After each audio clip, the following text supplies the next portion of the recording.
Welcome back to our channel Uma's kitchen. நம்ம வீட்டு சமையல கடப்பா ஸ்டைல் கார தோசை தான் இன்னைக்கு நம்ம செய்ய போகிறோம்.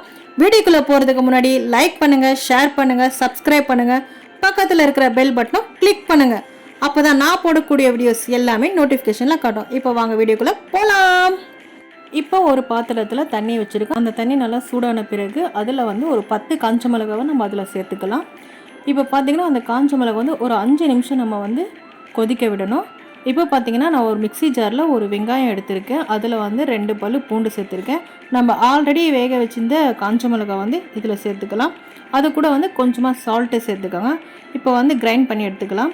பாருங்கள், நம்ம கிரைண்ட் பண்ணியாச்சு. தோசை தவா சூடான பிறகு தோசை ஊற்றிக்கலாம். இப்போ ஆல்ரெடி ரெடி பண்ணி வச்சுருக்க பேஸ்ட்டை நம்ம ஸ்ப்ரெட் பண்ணி விட்டுக்கலாம். இப்போது 1 ஸ்பூன் ஆயில் சேர்த்துக்கலாம். இப்போ திருப்பி போட்டுக்கலாம். இப்போ ஒரு பிளேட்டில் ட்ரான்ஸ்ஃபர் பண்ணிக்கலாம். இப்போ நெக்ஸ்ட்டு ஒரு முட்டை தோசை போட்டுக்கலாம். இப்போ அது மேலே வந்து ஒரு முட்டை ஊற்றிட்டு அதை நல்லா ஸ்ப்ரெட் பண்ணி விட்டுருவோம்.